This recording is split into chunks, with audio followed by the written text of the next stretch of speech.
Hello दोस्तों, welcome back. एडीएफएस के इस वीडियो में आपका स्वागत है। तो दोस्तों, इस वीडियो में हम बात करेंगे एक कंपनी और दो कंपनी के बीच में हम कैसे एडीएफएस ट्रस्ट बिल्ड करते हैं। ठीक है, एक कंपनी दूसरी कंपनी के बीच में हो सकता है डेडिकेटेड नेटवर्क हो। ठीक है, इंटरनेट बीच में ना आता हो। ठीक है, तो हम उसको एक्स्ट्रा नेट बोलते हैं। ठीक है, जो मैं आपको पहले बता चुका हूँ। अभी तक जो हमने सारे वीडियोस बनाए हैं वो पर्टिकुलर एक कंपनी के अंदर के बनाए हैं, ये उसकी बाउंड्री है। ठीक है, तो ये हमने एडी सर्वर बनाया, एडीएफएस सर्वर बनाया, सर्टिफिकेट सर्वर्स बनाए और हमने एक इंटरनल पूरा सेटअप अभी तक कंप्लीट किया। Relying party trust, claim provider trust, ये सारी चीजें हमने जानी। बट इन दोनों चीजों को हम अगर अब यहाँ पर समझेंगे जब हम दो ऑर्गेनाइजेशंस यहाँ पर पुट करेंगे। दो ऑर्गेनाइजेशंस का मतलब क्या हो गया? पहली हो गई हमारी कौन सी company? Learn in co dot इन। दूसरी कंपनी का नाम क्या है? ABC dot local. ठीक है, तो दो कंपनियां हैं, दो कंपनियों के पास सेम सेटअप है। यहां पर आप देख सकते हो एडीएफएस एडी। ठीक है, सेम सेटअप है।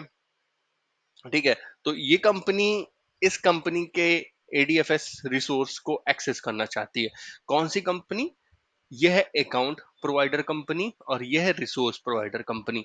अकाउंट प्रोवाइडर कंपनी की क्या मतलब हुआ? Account provider company, account provider company हो गए जिसके यूजर्स हो गए।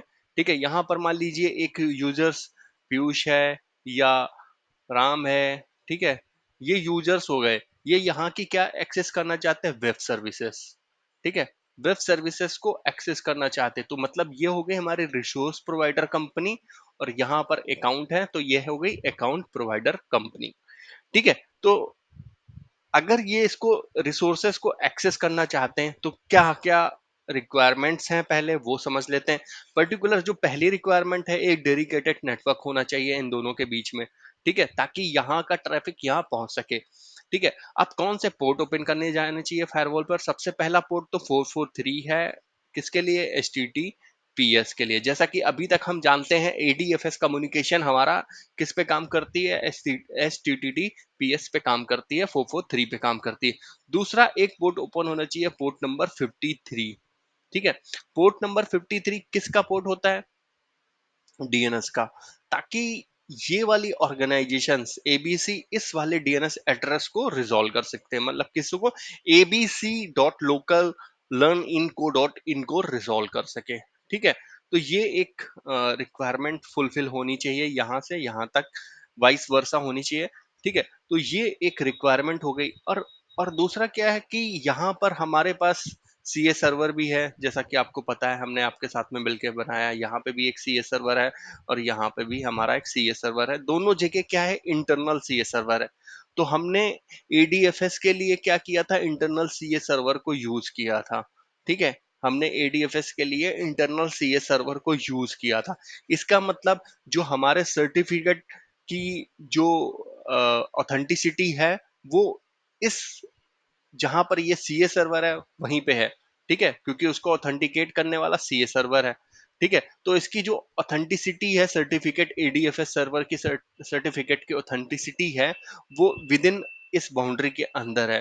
ठीक है, सेम इसके वाले की भी विद इन बाउंड्री के अंदर है। तो हमें क्या सीए सर्टिफिकेट सर्वर्स एक्सचेंज करने पड़ेंगे। मतलब यहाँ का जो सर्टिफिकेट सर्वर्स है ट्रस्टेड वाला, वो हमें इसको देना पड़ेगा।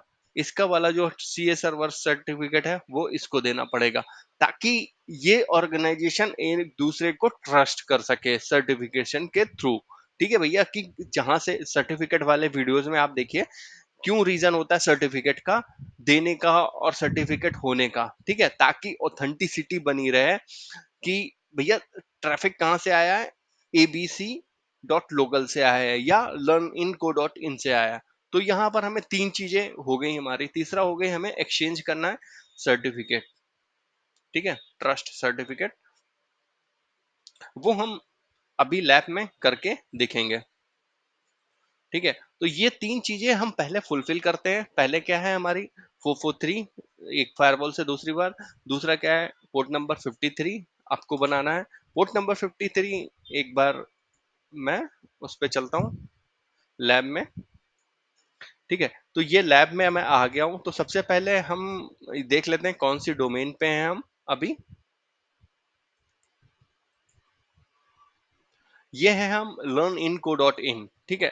तो लर्न इन को डॉट इन पे अगर हम डीएनएस कंसोल ओपन करें, डीएनएस कंसोल ओपन करें, डीएनएस कंसोल के लिए मुझे एडी पे जाना पड़ेगा, ठीक है। एडी पे जाता हूं मैं।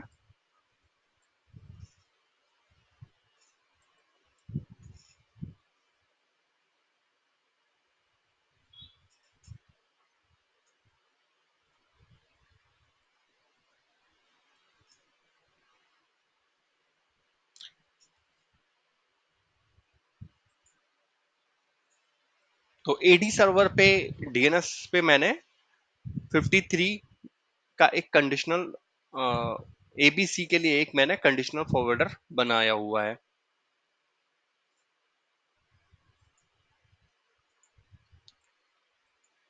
अगर आप डीएनएस ओपन करोगे,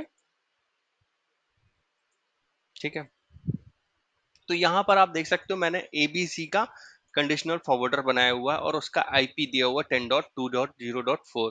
आप भी नेक्स्ट ऑर्गेनाइजेशन का कोई भी जिस ऑर्गेनाइजेशन के थ्रू आप, जिस ऑर्गेनाइजेशन पे आप ट्रस्ट करने जा रहे हो उसके लिए आप एक कंडीशनल फॉरवर्डर बनाओगे, ठीक है। अब ये देख लेते हैं ABC dot local, ABC dot local resolve हो रहा है, ठीक है। यहां से ये देखिए आ गया रिजॉल्व, ठीक है। फिर से करते हैं एबीसी, तो ये रिजॉल्व हो रहा है, थोड़ा सा टाइम टेकिंग ले रहा है, बट आईपी करेक्ट दे रहा है, ठीक है। तो एबीसी डॉट लोकल को हम पिंग भी कर लेते हैं कि यहां से ये पिंग हो रहा है या नहीं हो रहा है।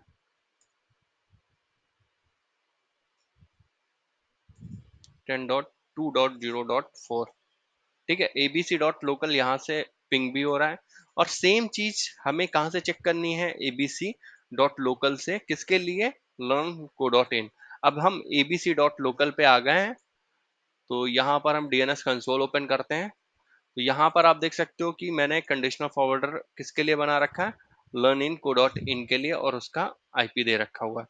अगर हम यहाँ पर सीएमडी करते हैं, एनएस लुकअप, ठीक है, लर्न इन को डॉट इन, ठीक है। तो ये हमारा लुकअप हो रहा है, ठीक है, ठीक है। तो पहली रिक्वायरमेंट हमारी फुलफिल हो गई। अब आती है बात सर्टिफिकेट की एक्सचेंज करने की, ठीक है। सर्टिफिकेट पहली रिक्वायरमेंट फुलफिल हो गई और पोर्ट नंबर 443 भी ओपन है। अगर आपको 443 ओपन करना है तो टेलनेट के थ्रू कर सकते हो, या फिर चेक चेक कर सकते हो, या फिर जो है पावर सेल के थ्रू भी, टेस्ट नेट कनेक्शन, ठीक है। टेस्ट नेट कनेक्शन आईपी यहाँ पर आप डालोगे .4, पोर्ट नंबर, पोर्ट नंबर 443, ठीक है। थ्रू इसके भी आप चेक कर सकते हो, टेलनेट के थ्रू भी चेक कर सकते हो, बहुत सारी कमांड्स हैं। तो मेक श्योर आपका पोर्ट नंबर 443 ओपन होना चाहिए फ्रॉम दोनों एडीएफएस सर्वर से, या फिर आप दोनों डोमेन कंट्रोलर, दोनों एडीएफएस सर्वर के बीच में पोर्ट नंबर 443 ओपन होना चाहिए, ठीक है। तो ये रिक्वायरमेट फुलफिल हो जाने के बाद आपको क्या करना है, सर्टिफिकेट एक्सचेंज करना है। सर्टिफिकेट एक्सचेंज करने के लिए आप एमएमसी ओपन करोगे। एमएमसी कौन, किसका ओपन करोगे आप, आपको आना पड़ेगा जिसके ऊपर एडीएफएस सर्वर, जहां पर एडीएफएस सर्वर है आपको, ठीक है, वहां पे एमएमसी ओपन करोगे। ये वाला सर्वर मेरा एडीएफएस सर्वर भी है और एडी डोमेन कंट्रोलर भी है, ठीक है। एबीसी डॉट लोकल में मैंने एक सी सर्वर बनाया है जिसके ऊपर सारे की सारी चीजें हैं, ठीक है। तो आप यहाँ पर सर्टिफिकेट कंसोल को ऐड करोगे, यहाँ पर आओगे ट्रस्टेड रूट सर्टिफिकेट, सर्टिफिकेट यहाँ पर ट्रस्टेड रूट सर्टिफिकेट में आप देखोगे ये हम कौन सी डोमेन पे हैं, ये हैं हम एबीसी पे, आईपी कॉन्फिग, ठीक है। तो ये है हम अभी एबीसी पे हैं। तो हमें किसका, एबीसी वाले सर्टिफिकेट को हमें यहाँ से एक्सपोर्ट करना है, और कहाँ इंपोर्ट करना है, उस पे इंपोर्ट करना है, ठीक है। तो ये है हमारा एबीसी का सर्टिफिकेट, यहाँ पर आप देख सकते हो। आपको क्या करना है, एमएमसी ओपन करने के बाद, जो इससे पहले हम सर्टिफिकेट इंपोर्ट कर रहे थे पर्सनल में कर रहे थे, बट जब हमें किसी भी दूसरी ऑर्गेनाइजेशन को कोई भी सर्टिफिकेट देना होता है, तो ठीक है, तो हमें सीए सर्टिफिकेट देना होता है। ठीक है, ताकि सीए सर्टिफिकेट देने से क्या होगा, ताकि जैसे मान लो एबीसी का यूआरएल, एसटीएस का यूआरएल ओपन होगा, या कोई भी और भी सर्विसेज होगी, तो वो जो मेन सर्टिफिकेट है उसको ट्रस्ट कर सकेगा। ठीक है, तो हमें क्या करना पड़ेगा, यहाँ पर जो मेन मेरा सर्टिफिकेट है एबीसी का, वो ये है। अगर आप इसके पाथ पे आओगे तो ये यहाँ पर देख रहे होगे, इस सीए सर्वर का नाम लिखा हुआ है। ठीक है, अगर जैसे हमने एडीएफ एक एसटीएस करके एक सर्वर भी बनाया था यहाँ पर, सॉरी एडीएफएस करके बनाया था ये, अगर आप यहाँ पर पाथ देखोगे तो ये देख रहे हो, अब ऐसे पाथ आएगा। तो मेन आपका सर्वर का नाम क्या है, abc.dc। जो जो मेरा मेन सर्वर है सीए सर्वर, उसका नाम ये है। तो हमें इसका सर्टिफिकेट देना है, और इसका सर्टिफिकेट आपको कहाँ से मिलेगा, ट्रस्टेड रूट सर्टिफिकेट अथॉरिटी से। यहाँ पर ओपन करोगे, यहाँ पर ओपन करने के बाद आपको क्या करना है, डिटेल्स पे जाना है, कॉपी करना है, कॉपी करने के बाद नेक्स्ट करना है, नेक्स्ट करना है, और फाइल का नाम दे देना है। ठीक है, मैंने जैसे यहाँ पर इसका नाम आप कुछ भी दे सकते हो, इसको मैं डिलीट कर देता हूँ।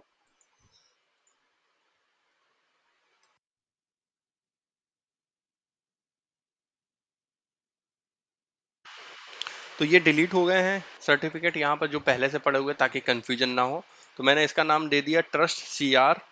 ठीक है, और डोमेन का नाम लिख देता हूँ एबीसी। ठीक है, ये डेस्कटॉप पे मैंने सेव कर लिया। ठीक है, तो ये एबीसी का ट्रस्टेड सर्टिफिकेट यहाँ पर आ गया। अब मुझे ये सर्टिफिकेट कॉपी करके कहाँ पे ले जाना है, दूसरे वाले डोमेन पे ले जाना है। ठीक है, दूसरे डोमेन के एडीएफएस सर्वर पे ले जाना है। अगर आपके पास जितने भी एडीएफएस सर्वर है सबके ऊपर करना पड़ेगा। ठीक है, तो यहाँ पर मैं एडीएफएस सर्वर पे आ गया हूँ। किसके एडीएफएस सर्वर पे आ गया हूँ, एबीसी, सॉरी लर्न इन वाले पे आ गया हूँ मैं। ठीक है, इसको भी मैं डिलीट मार देता हूँ, दो बार कॉपी हो गया इसलिए कॉपी लिख के आ गया। ठीक है, तो ए बी, ये मैं आ गया हूँ लर्न इन वाले पे। लर्न इन वाले में जो हमें एबीसी का सर्टिफिकेट इंपोर्ट करना है, और इंपोर्ट करने की लोकेशन सेम होगी। ठीक है, वाइस वर्सा करना है हमें। ठीक है, यहाँ पर मुझे ये वाला सर्टिफिकेट यहाँ पर इंपोर्ट करना है।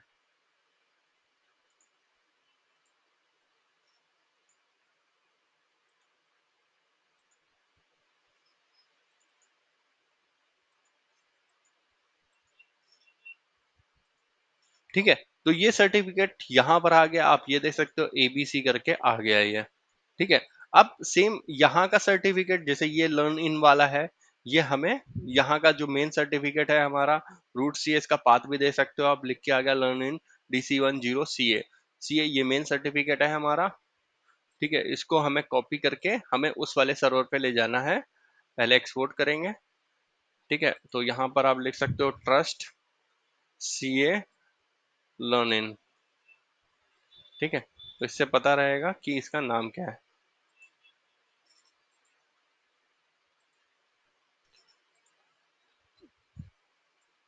ये सेम सर्टिफिकेट अब हमें यहाँ पर इंपोर्ट करना है। किस पे इंपोर्ट करना है, ये एबीसी वाली डोमेन पे। तो इस तरीके से आप कर सकते हो।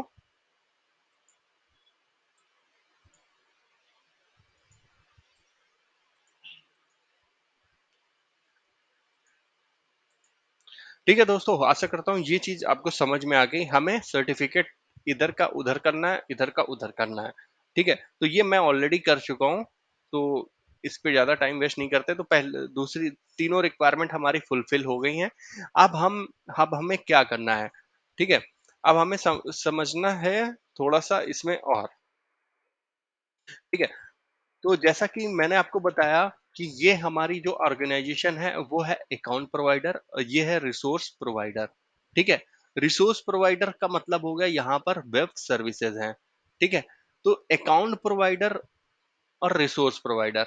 ठीक है, अब यहाँ पर हमें रिले ट्रस्ट बनाना पड़ेगा। रिले ट्रस्ट किसके किसके बीच में बनाना पड़ेगा? इस वाले एडीएफएस से इस वाले एडीएफएस के बीच में रिले ट्रस्ट बनाना पड़ेगा। बट ये किधर बनेगा, मतलब किस वाले एडीएफएस सर्वर के ऊपर बनेगा? इस वाले एडीएफएस सर्वर के ऊपर बनेगा। मैं इसको एक बार डिस्कार्ड कर देता हूँ। हाँ, फिर से बताता हूँ। इस वाले एडीएफएस के सर्वर के ऊपर हम रिलाइंग पार्टी ट्रस्ट बनाएंगे। ठीक है, रिलाइंग पार्टी ट्रस्ट। ठीक है, इस वाले एडी के ऊपर। अब जैसा कि मैंने आपको बताया, क्लेम के अंदर क्या होता है? क्लेम के अंदर एक्टिव डायरेक्टरी के एट्रीब्यूट्स होते हैं। ठीक है, क्लेम के अंदर एक्टिव डायरेक्टरी के एट्रीब्यूट्स होते हैं। अब यूजर कौन सा लॉगिन करेगा? यहाँ पर यूजर्स हैं, तो मतलब क्लेम किसके पास है? इस वाली एडी के पास है। ठीक है, यूजर ये लॉगिन करेंगे, तो हमें यहाँ पर क्या बनाना पड़ेगा?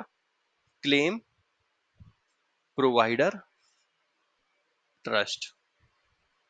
अब ये क्लेम प्रोवाइडर ट्रस्ट में हम इसको क्या बताएंगे कि ये जो एडी आएगा वो कहां से आएगा?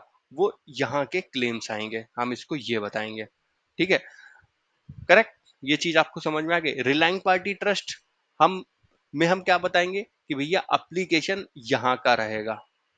ठीक है, वेब सर्विसेज यहाँ की रहेंगी। ठीक है, हम ये बताएंगे। करेक्ट, ये चीज आपको समझ में आ गई होगी। ये मैंने, अगर नहीं समझ में आई तो मैंने डेडिकेटेड इसका एक वीडियो बनाया हुआ है, रिलायंस पार्टी ट्रस्ट और क्लेम प्रोवाइडर ट्रस्ट। ठीक है, एक बार क्विक व्यू फिर से इसको देख लेते हैं, ये चीज समझना बहुत जरूरी है। ठीक है, रिसोर्स अकाउंट प्रोवाइडर ये है, रिसोर्स प्रोवाइडर ये है, अकाउंट यहाँ पर क्या हो गया? यूजर्स। यूजर्स क्लेम मैंने बताया था आपको, क्लेम्स क्या होते हैं? यूजर्स के एट्रीब्यूट्स। ठीक है, यूजर्स कहाँ पे है? यहाँ पर। ठीक है, यूजर्स किस में है? एडी में। ठीक है, अब एप्लीकेशन कहाँ पर है? यहाँ पर। ठीक है, एप्लीकेशन हमारा यहाँ पर है। ठीक है, अब हम यहाँ के एडी सर्वर को बताएंगे, रिलाइंग पार्टी ट्रस्ट के थ्रू बताएंगे कि भैया यहाँ का जो भी कोई एप्लीकेशन है, यहाँ पे जो भी एप्लीकेशन है, अगर उसकी रिक्वेस्ट आए, ठीक है, तो लॉगिन साइन इन की रिक्वेस्ट एक्सेप्ट कर लेना। करेक्ट, तो हम ये एक ट्रस्ट बनाएंगे, और ट्रस्ट होगा कौन सा? हमारा रिलायंस पार्टी ट्रस्ट, इन दोनों ऑर्गेनाइजेशन के बीच में। बट बनेगा कहाँ पर? इस वाले साइट पे। ठीक है, इस वाली साइट पे। और यहाँ पर क्या बनेगा? Claim provider trust. Claim provider trust को क्या बताएंगे हम? एडीएफएस, यहाँ वाले एडीएफएस को, कि भैया अगर यहाँ से कोई भी यूजर लॉगिन करता है कंडीशन फुलफिल होने के बाद, तो उसको एक्सेस दे देना। ठीक है, तो ये हम यहाँ करने जा रहे हैं।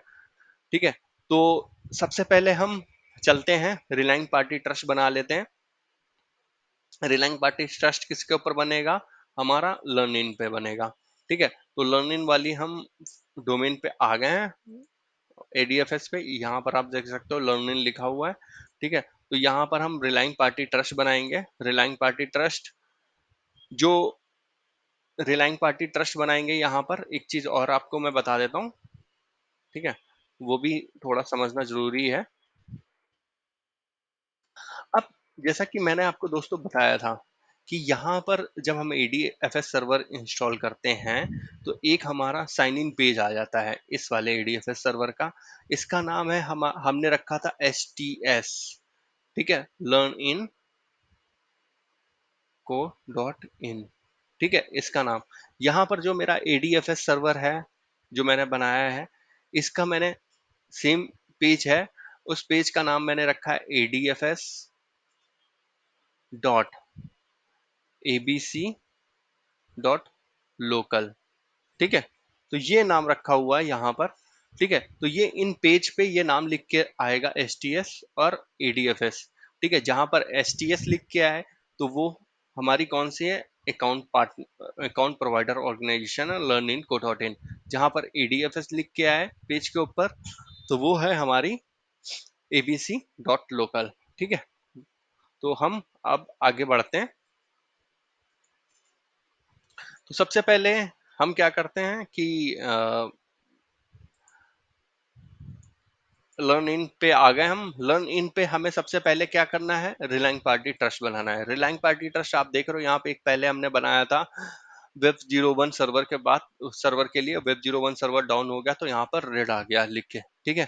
तो ये भी देख सकते हो, अगर यहाँ पर क्रॉस साइन आ रहा है रेड का तो इसका मतलब कोई ना कोई दिक्कत है। तो यहाँ पर रिलाइंग पार्टी ट्रस्ट मैं बनाने जा रहा हूँ किसके लिए, हमारे एबीसी डॉट लोकल के लिए। तो एबीसी डॉट लोकल का वेब पेज का नाम है adfs.abc.local, ठीक है। यहां पर आप इतना लिखोगे और नेक्स्ट करोगे तो ये सारी की सारी डिटेल उठा लेगा, क्योंकि क्या है दोनों के बीच में पोर्ट्स ओपन है, 53 ओपन है और 443 ओपन है, ठीक है। तो मेटा डेटा जो वैल्यूज हैं वो यहाँ से अपने आप ऑटोमेटिकली एबीसी डॉट लोकल की आ जाएंगी, ठीक है। अब नेक्स्ट करोगे, ये देखिए डिस्प्ले नेम इसने उठा लिया। नेक्स्ट करोगे तो यहाँ पर आपसे पूछ रहा है एक्सेस कंट्रोल पॉलिसी, मतलब किस किस को लॉगिन की परमिशंस देनी है, ठीक है। तो यहाँ पर एवरीवन परमिट है, तो मैं अभी एवरीवन ले लेता हूँ। आप नेक्स्ट करोगे तो ये सारी डिटेल अपने आप आ जाएंगी। यहाँ पर आप देखोगे मॉनिटरिंग में ये जो हमारा मेटा डेटा का यूआरएल आ गया अपने आप, ठीक है। ADFS ABC dot local sorry federation meta data, ठीक है। तो इसने अपने आप उठा लिया आइडेंटिटीज, ठीक है, उठा ली हैं आइडेंटिटीज। आइडेंटिटीज हमारी कौन सी हो गई, ठीक है। इंक्रिप्शंस इसने उठा लिया है, सिग्नेचर उठा लिया है इसने, एक्सेप्ट क्लेम्स कौन कौन से क्लेम्स को एक्सेप्ट करेगा, ठीक है। ऑर्गेनाइजेशंस एंड पॉइंट्स उठा लिए इसने, ठीक है। तो ये सारी चीजें उठा ली हैं, हम इसको नेक्स्ट कर देते हैं। तो ये हमारा कन्फिगर हो गया रिलायंग पार्टी ट्रस्ट। रिलायंग पार्टी दोस्तों, रिलायंग पार्टी ट्रस्ट के साथ साथ आपको इंश्योरेंस ट्रांसफर रूल्स भी बनाना पड़ते हैं। इंश्योरेंस ट्रांसफर रूल्स जैसा कि मैं आपको बता चुका हूं कि रिलाइंग पार्टी का मतलब हम इस एप्लीकेशन के ऊपर ट्रस्ट कर रहा है, ये डीएफएस सर्वर इस ऑर्गेनाइजेशन के एप्लीकेशन पे ट्रस्ट कर रही है। बट कौन कौन से यूजर अपने एट्रीब्यूट्स डालेगा जिनके ऊपर, ठीक है, जिनके डालने के बाद वो लॉगिन कर सकता है, ठीक है। एग्जाम्पल के तौर पे हम यहाँ पर ले लेते हैं send group membership as a claim, ठीक है। मान लीजिए कि यहाँ पर ग्रुप, इसका नाम दे देते हैं ग्रुप एम, ठीक है, ग्रुप एम। अब यहाँ पर मान लीजिए एग्जाम्पल के तौर पे एक डोमेन एडमिन, ठीक है, मैं चाहता हूं सिर्फ पर्टिकुलर एक वेबसाइट के ऊपर कौन लॉगिन कर सके, सिर्फ डोमेन एडमिन के मेंबर, ठीक है। डोमेन एडमिन के मेंबर लॉगिन कर सके तो उसके लिए मैंने यहां पर ग्रुप सिलेक्ट किया domain admin. Outgoing claim types, outgoing claim types का मतलब यहां पर हो गया कि ये एडीएफएस सर्वर, ठीक है, कौन सा आउटगोइंग क्लेम भेजे, ठीक है, ताकि उस एप्लीकेशन के ऊपर एक्सेस मिल सके, ठीक है। क्लेम के अंदर क्या होगा, क्लेम के अंदर मैंने डिफाइन किया कि भैया रोल, ठीक है, रोल ये एडमिनिस्ट्रेटर्स, डोमेन एडमिन क्या है, हमारे रोल है, ठीक है। एडमिनिस्ट्रेटर्स वैल्यू क्या डाल दी मैंने यहाँ पर, एडमिनिस्ट्रेटर्स, एडमिनिस्ट्रेटर्स, ठीक है। अब क्या हुआ, एक क्लेम बनेगा, ठीक है, जो जाएगा किसके ऊपर, पर्टिकुलर एप्लीकेशन के पास। वो उस पे क्या लिखा होगा, रोल लिखा होगा और एडमिनिस्ट्रेटर्स लिखा होगा। एडमिनिस्ट्रेटर्स यहाँ पर हो गया डोमेन एडमिन का मेंबर, ठीक है। एडमिनिस्ट्रेटर्स यहाँ पर हो गया डोमेन एडमिन्स। डोमेन एडमिन्स उस एप्लीकेशन को ये नहीं पता चलेगा कि डोमेन एडमिन्स कुछ है, उसको लगेगा रोल और एडमिनिस्ट्रेटर्स दो चीजें होनी चाहिए तभी वो एक्सेस देगा,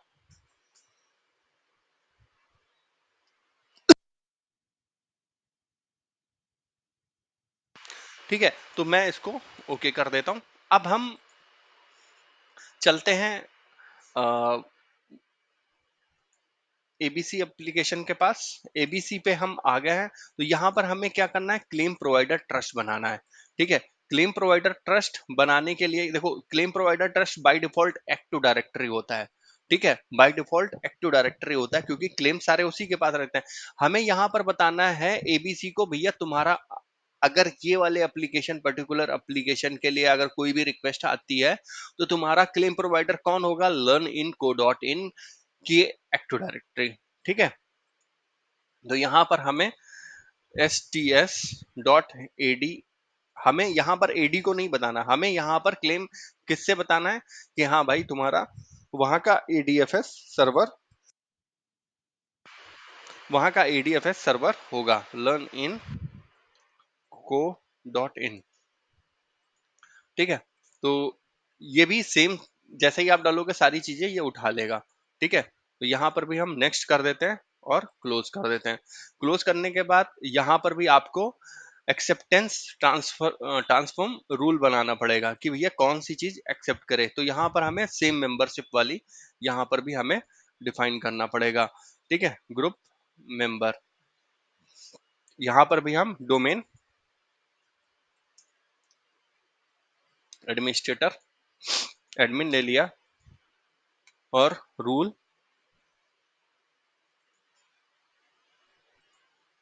ठीक है, और यहाँ पर भी हमने एडमिनिस्ट्रेटर्स लिख दिया और अप्लाई कर दिया। ठीक है, तो ये हमारा पूरी लैब कंप्लीट हो गई है। अब हम इसकी टेस्टिंग कर सकते हैं। टेस्टिंग करने से पहले मैं आपको एक फिर से एक बार हम इसको देख लेते हैं, समझ लेते हैं, फिर टेस्टिंग करते हैं। सॉरी। तो यहाँ पर क्या होगा दोस्तों, यहाँ का जो एडीएफएस का पेज है वो हमारा क्या है, एडीएफएस डॉट एबीसी। ठीक है, इसके ऊपर यूजर नेम पासवर्ड का ऑप्शन आएगा। यूजर नेम पासवर्ड हम किसका डालेंगे, यहाँ के। ठीक है, यहाँ के यूजर के नेम और यूजर नेम पासवर्ड हम यहाँ पर पुट करेंगे। ठीक है, जैसे ही हम यहाँ पर पुट करेंगे ये रिडायरेक्ट हो जाएगा कौन से पेज पे, हमारा इस वाले एसटीएस वाले पेज पे आ जाएगा। ठीक है, एसटीएस वाला पेज, ठीक है, यूजर नेम पासवर्ड को वैलिडेट करेगा। कौन सा वैलिडेट करेगा, एडी, ये वाला वैलिडेट करेगा एडीएफएस सर्वर, और इसको लॉगिन की परमिशन दे देगा किसके ऊपर, इस वाले यूआरएल के ऊपर। ठीक है, तो ये हम करके देख लेते हैं। हम कौन सा यूआरएल ओपन करेंगे, एडीएफएस वाला। ठीक है, तो हम आ गए अपने सर्वर के ऊपर। तो यहाँ पर हम ओपन करते एक टेस्टिंग करते हैं। टेस्टिंग आप समझ गए होंगे, मैं खोलूंगा एबीसी का एडीएफएस का पेज और खुलेगा कौन सा एडीएफएस का page, learn in co dot इन। ठीक है, तो यहाँ पर हम टाइप करते हैं एडीएफएस। ठीक है, एडीएफएस, और जो इसका यूआरएल होता है वो ये होता है। ठीक है, ADFS ABC dot local ADFS LS. ठीक है, IDP initiated sign on page. तो ये सभी एडीएफएस सर्वर का होता है। ठीक है, तो यहाँ पर मैं आगे लिख देता हूँ H T T P S. ठीक है, कॉलम और हिट एंटर। ठीक है, जो भी आप टेस्टिंग करना वो एज पे करना या क्रोम पे करना। ठीक है, इंटरनेट एक्सप्लोर पे करोगे तो थोड़ी सी प्रॉब्लम्स आती है। अब अगर आप देखोगे यहाँ पर एडीएफएस एबीसी डॉट लोकल लिखा हुआ, अब मैं इस पर अगर साइन इन पे क्लिक करूंगा तो यहाँ पर हमारे पास दो ऑप्शन आ गए, क्योंकि एडी जो एबीसी डॉट लोकल है उसके ऊपर क्लेम प्रोवाइडर कितने, दो टाइप के क्लेम प्रोवाइडर है। एक STS learn in co dot इन है और एक एबीसी डॉट लोकल की एक्टिव डायरेक्टरी है। ठीक है, तो ये भी यहाँ पर अगर आप खोलोगे तो ये देखिए क्लेम प्रोवाइडर दो है हमारे, एक्टिव डायरेक्टरी है और एसटीएस। ठीक है, तो यहाँ पर इसलिए आपको दो ऑप्शन दिख रहे हैं। ठीक है, तो मुझे यहाँ पर कौन सा क्लेम प्रोवाइडर यूज करना है, एसटीएस वाला। एसटीएस वाले पे क्लिक करोगे। ठीक है, और हमने कंडीशन लगाई थी कि पीयूष जो मेरा यूजर अकाउंट है वो डोमेन एडमिन है। और हमने कंडीशन लगाई थी कि डोमेन एडमिन इस पे लॉगिन कर सकते हैं अगर वैल्यू एडमिनिस्ट्रेटर्स है। ठीक है, तो पीयूष डोमेन एडमिन पहले से ही है, तो यहाँ पर Piyush learn in co dot इन। ठीक है, तो पीयूष का पासवर्ड भी डाल देता हूँ। ठीक है, और आप एक चीज और देखो, नोटिस किया होगा आपने यहाँ पर, जैसे ही मैंने क्लेम प्रोवाइडर एसटीएस वाला सिलेक्ट किया था तो ये STS learn in co dot इन के एडीएफएस पेज पे आ गया है। ठीक है, सैमल रिक्वेस्ट भी लिख के आ गई है कि रिक्वेस्ट किस टाइप के सैमल, ये अभी हम आगे और भी सारी चीजें जब पढ़ेंगे ना तो उसमें भी समझेंगे। ठीक है, तो यहाँ पर मैंने पासवर्ड डाल दिया, चलिए साइन इन करते हैं। तो यहाँ पर ये क्या वैलिडेट कर रहा है कि पीयूष डोमेन एडमिन का मेंबर है। जैसे ही इसको मिला हाँ डोमेन एडमिन का मेंबर है, तो ये मेरा लॉगिन हो गया। लॉगिन किसके ऊपर हो गया? मेरा ADFS abc.local के ऊपर। यहाँ पर देख रहे होगे ADFS local, you are signed in. ठीक है, यहाँ पर ये भी लिख के आया यू आर साइंड इन। तो ये पूरा लैब हमारी कंप्लीट हो गई। लैब का फिर से मैं एक बार पर्पस रिपीट कर देना चाहता हूँ कि हम क्या कर रहे थे, ADFS एबीसी के ADFS पे लॉगिन कर रहे थे, किसके क्रेडेंशियल यूज करके? लर्न इन को डॉट इन के। ठीक है, तो हमारा लॉगिन भी सक्सेसफुल हो गया। तो मिलते हैं